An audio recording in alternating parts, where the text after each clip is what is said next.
Pamela. Ya.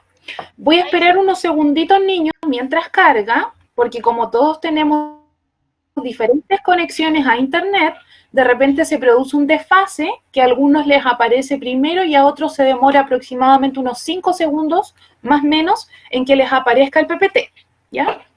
Entonces, como aparece ahí, nosotros hoy día vamos a trabajar sobre la contextualización, ¿ya?, de ciencias naturales sobre las placas tectónicas. Vamos a mirar esa imagen que yo tengo acá, que si usted recuerda, esa fotografía aparece en su texto de estudio, en la página 215, que fue una página que nosotros tuvimos que leer hace más o menos 2 semanas atrás, cuando empezamos a trabajar con todo lo que tiene relación con las capas de la Tierra, ¿ya? Si ustedes se fijan, en esa imagen aparecen algunas de las placas tectónicas que están en nuestro planeta, ¿ya? Aquí nosotros tenemos los continentes y dice que la corteza terrestre, o sea, todo esto que yo estoy indicando acá y que les voy moviendo el cursor, está compuesta y se divide en 13 placas tectónicas principales, ¿ya? No quiere decir que sean las únicas. Hay otras más, pero las más grandes, las más fáciles de identificar y con las que vamos a trabajar son 13, que son las que tienen un tamaño más grande, ¿ya? Las más comunes que ustedes siempre escuchan o que uno repite más veces en el tiempo son, generalmente es la placa de Nazca, la placa sudamericana, también está la placa antártica, y así como esas, hay muchas más de diferentes tamaños y que se ubican en diferentes lugares, ¿ya? ¿Por qué nosotros siempre trabajamos con la placa de Nazca, con la sudamericana o con la antártica?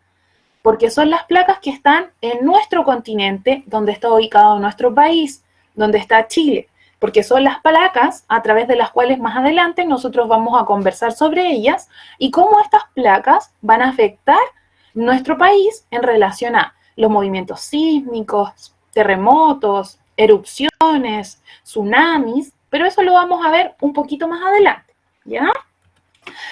Luego aparecía una imagen que la mayoría de ustedes la tiene que haber visto, que es donde aparecen las dos principales placas que nosotros vamos a trabajar, que se refiere a la placa oceánica y la placa continental.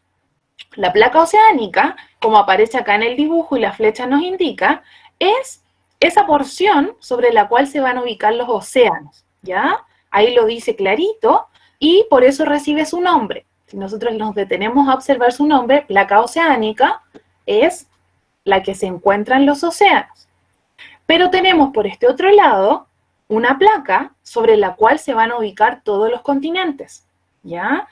América, Europa, Asia, todos los continentes, y le vamos a llamar placa continental, ¿ya?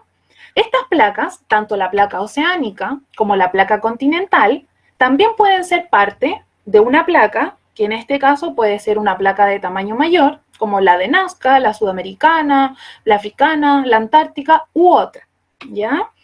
Voy a quitar un momento la presentación. Ahí sí, voy a volver a ustedes, ¿ya? Hasta ahí, con la manito, preguntona, ¿quién ya había realizado esas páginas de su texto de estudio? Que haya visto las placas y que haya leído la parte donde aparecía en la página 215 la diferencia entre la placa oceánica y la placa continental.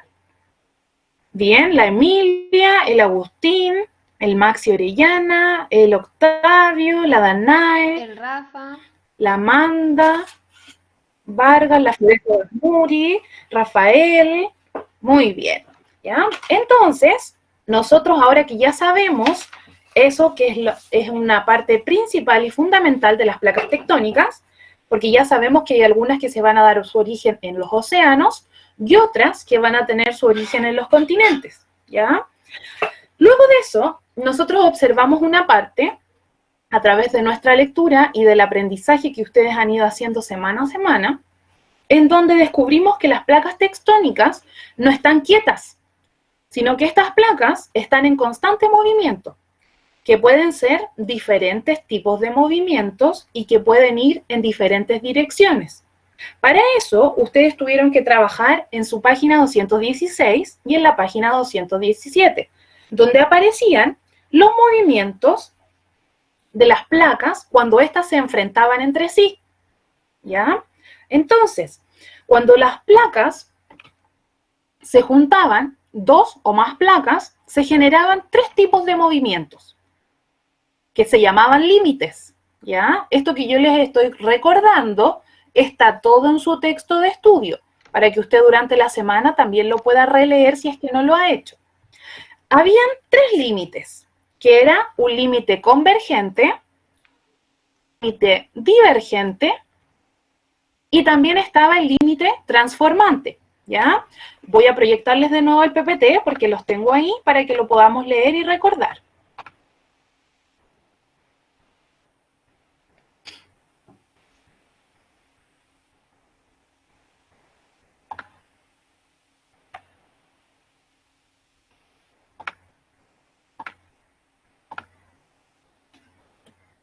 Ya, ahí.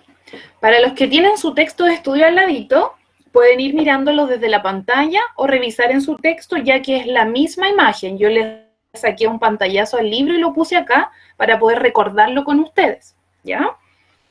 Vamos a leer, vamos a recordar los tres límites que se producían cuando las placas se enfrentaban, ¿ya? Cuando se juntaba una con la otra, se enfrentan y se le denomina límite.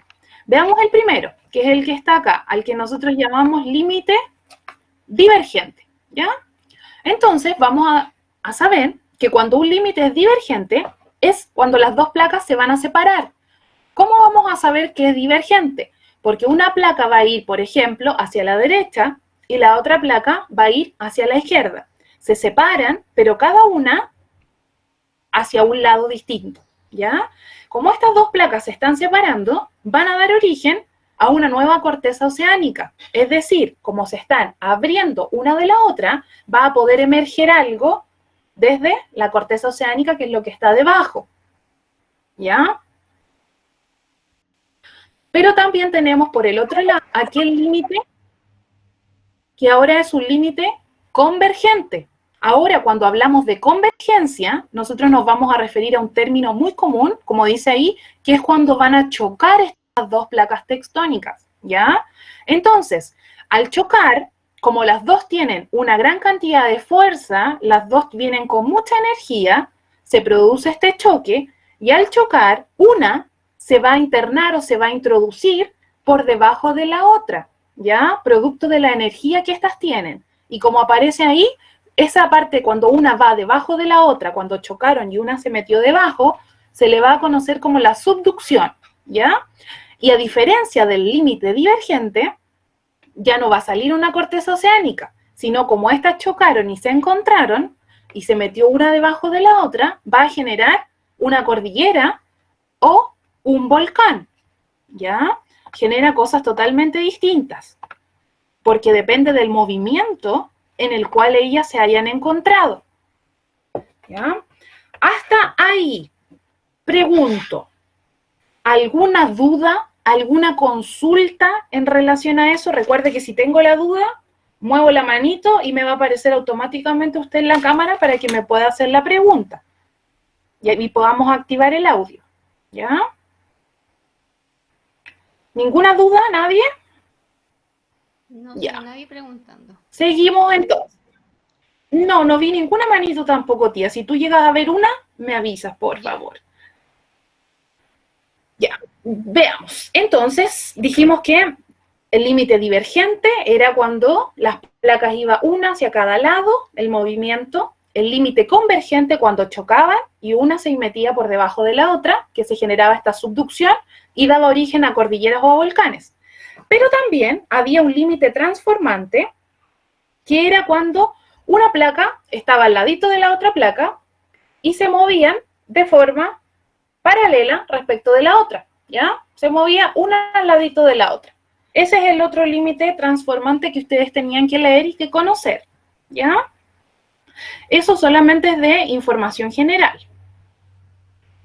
Luego, nosotros debemos saber que en Chile, generalmente, como es un país sísmico, y ustedes se podrán haber dado cuenta, tiembla mucho, nos hemos visto sometidos a muchos terremotos, a muchos movimientos sísmicos, y también hace muchos años, cuando ustedes eran más pequeñitos, en el año 2010, fue uno de los terremotos más fuertes que vivimos, ¿ya?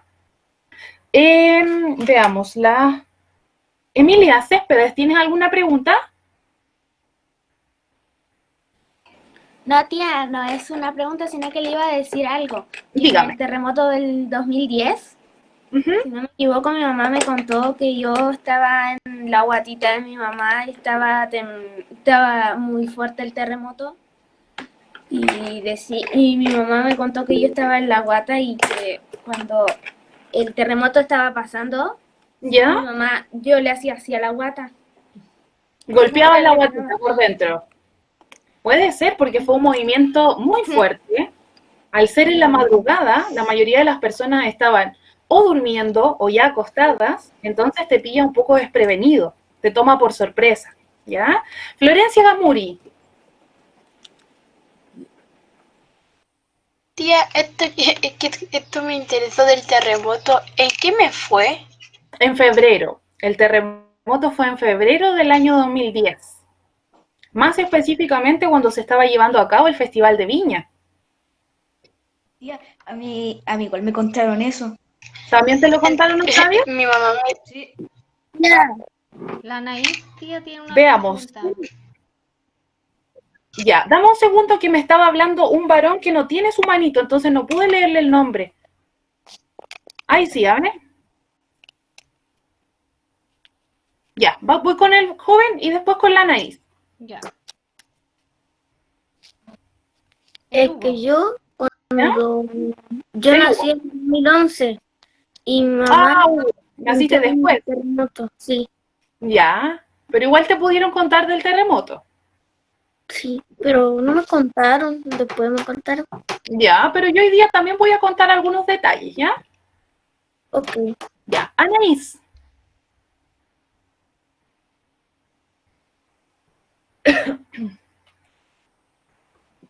Tía, por cierto, ¿en qué página estaba la imagen que usted nos mostró La del imagen libro? está en la página 216 y 217. Ya, gracias, tía. De nada. Danae, ¿tú querías preguntar algo? No, tía, le tengo que decir algo. Yo nací en el 2010, pero yo nací en julio y mi O mamá sea, estabas en también. la guatita de la mamá. Sí, también estaba en la guatita de mi mamá. Ok, sí, la mayoría de ustedes estaba ahí porque por la edad, muchos estaban todavía en la guatita de la mamá, ¿ya? Pero ese dato, les comenté, es para que nos contextualicemos y sepamos más o menos de lo que estamos hablando, porque todo esto de los sismos, de los terremotos, de los tsunamis o de las erupciones volcánicas que vamos a ver más adelante, se relacionan con los movimientos de las placas tectónicas, ¿ya? Y como yo les estaba comentando, nosotros acá en Chile nos vemos sometidos a eso por el producto de la placa de Nazca y producto de la placa sudamericana. Estas dos placas, por ejemplo, veamos la placa de Nazca primero. La placa de Nazca es una placa oceánica, ¿ya? ¿Qué significa que está oceánica? Que tiene más una porción del océano. Esta placa se va a ubicar frente a la costa entre el norte y el centro de Chile, Perú, Ecuador y Colombia. Abarca todo ese sector la placa de Nazca. Y esta placa, nosotros nos ubicamos sobre la placa sudamericana. Chile está ubicado sobre esta placa. Entonces, ¿qué pasa? La placa de Nazca choca con la sudamericana y como chocaron, y sabemos que cuando dos placas chocan se produce el movimiento que es divergente, al chocar, una se empieza a introducir por debajo de la otra. Y como esa energía que estas placas tienen es tan grande y necesitan liberarse de alguna manera, al introducirse, si ustedes se fijan, si chocaron, se van topando, entonces ahí se comienza a producir el movimiento sísmico, que en algunas ocasiones puede ser un sismo de pequeña intensidad, pero en otras ocasiones puede ser un terremoto, dependiendo de la energía que tengan que liberar estas placas tectónicas, ¿ya? Yo ahora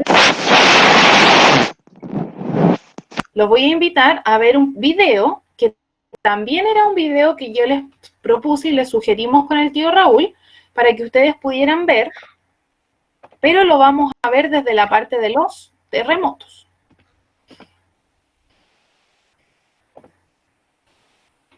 Voy a esperar un poquito que ustedes lo puedan ver. Está cargando, tía.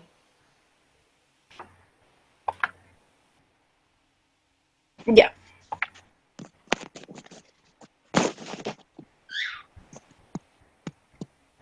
Se escucha bien. Daniel, debes apagar tu micrófono.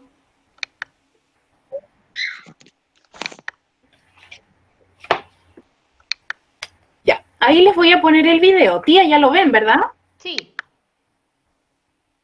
Sí, Ya, muchas gracias. Ahora sí vamos Lo a poner vemos. atención. Este ustedes ya lo deben haber visto, pero necesito que recordemos para poder avanzar. Hola amigos, bienvenidos a un nuevo vídeo de Happy Learning. Hoy vamos a conocer qué es un terremoto y por qué se produce.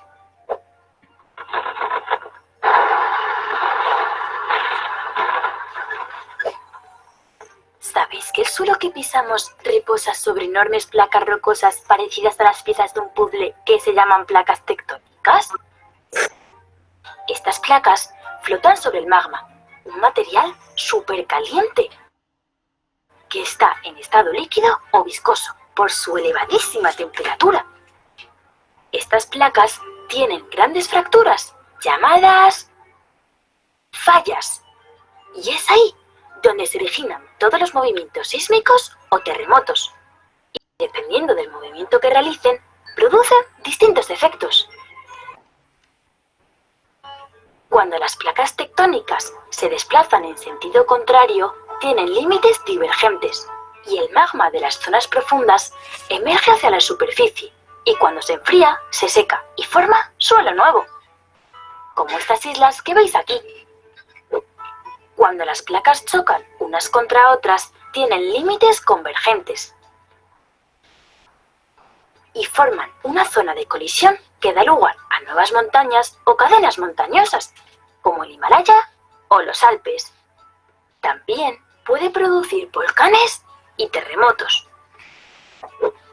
Cuando las placas se desplazan lateralmente a lo largo de la falla, se llaman placas con límites transformantes y son las que provocan los movimientos sísmicos, que al chocar entre sí se friccionan y giran, provocando en algunas ocasiones terremotos catastróficos. Los terremotos pueden ser fuertes o intensos. Los más débiles apenas se notan, pero desgraciadamente algunos son muy violentos y causan verdaderos desastres, destruyendo edificios, carreteras, colegios. Ciudades enteras han sido destruidas por algunos terremotos.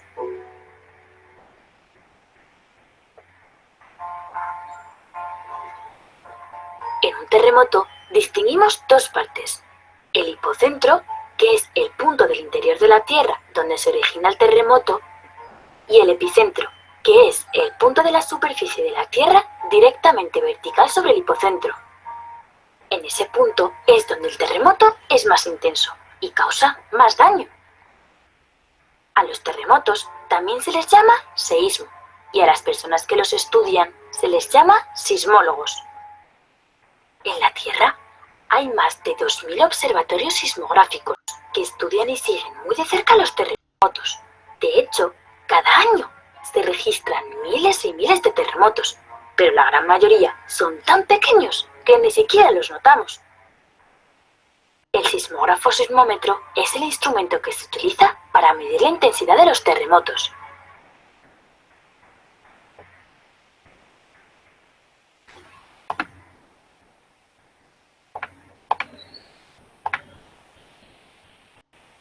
Ya, ahí nosotros vimos un breve video que nos aclara un poco cómo se originan los terremotos, ¿ya? Si ustedes se dan cuenta, ese video nos hablaba de lo mismo que aparece en las páginas de nuestro texto de estudio de ciencias naturales, pero de manera más visual, más animada, cosa que lo podamos comprender mejor con términos más sencillos, ¿ya? Entonces yo hoy día les voy a mostrar cuáles son las actividades que tenemos que hacer durante esta semana, ¿ya? Para que ustedes me puedan decir si tienen alguna duda, alguna inquietud, y la podamos ir disipando ahora.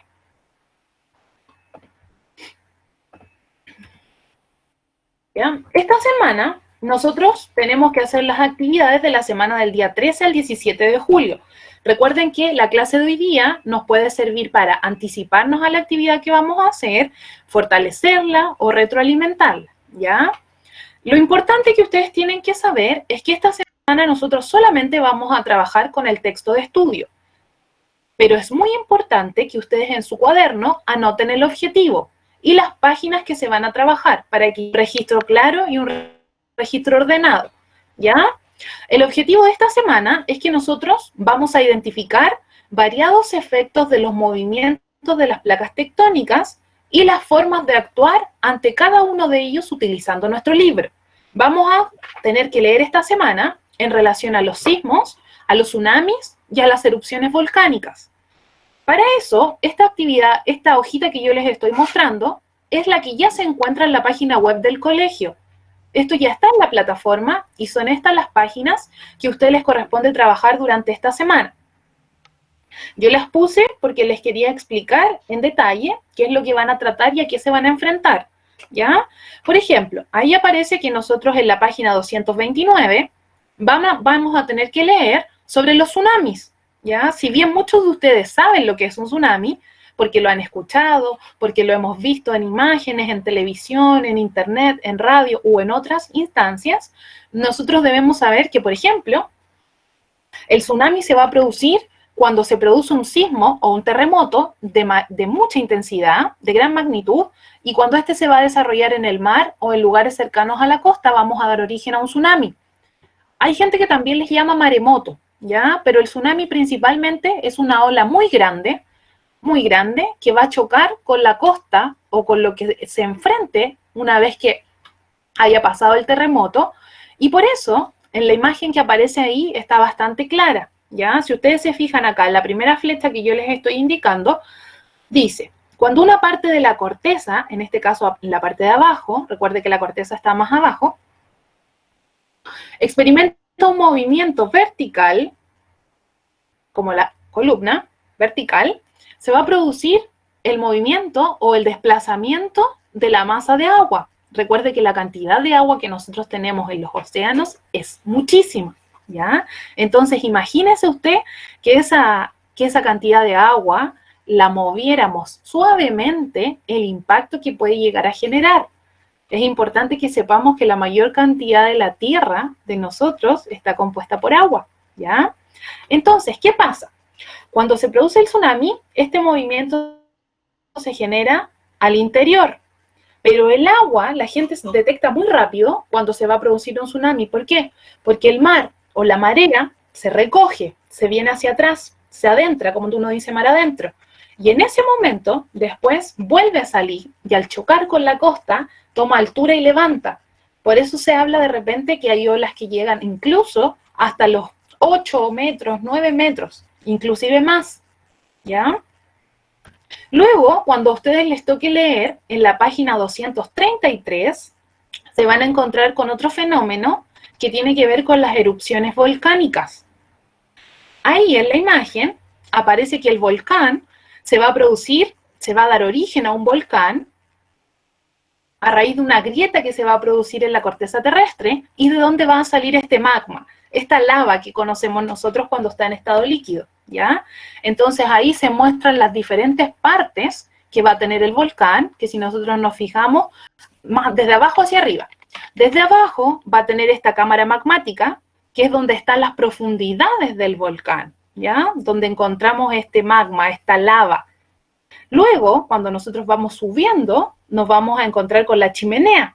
¿Por qué tiene chimenea? Porque tiene forma al interior, como las chimeneas que nosotros ocupamos en la casa, ¿ya? Entonces ahí va a ser la forma, el conducto por donde va a salir este magma. Más arriba, nosotros nos vamos a encontrar con el cráter, que es esta abertura, esta parte abierta, por donde va a terminar la chimenea y va a salir el gas, la ceniza o alguna roca o algún fragmento sólido producto de esta erupción volcánica que se va a producir, ¿ya? Y también aparece el cono volcánico, que el cono volcánico es el endurecimiento de todo lo que haya salido o haya brotado desde este volcán, ¿ya? Esto yo se los muestro para que ustedes sepan de qué se van a tratar las actividades, porque esta es la actividad para esta semana. Vamos a comentar un poquito antes de seguir. Ya.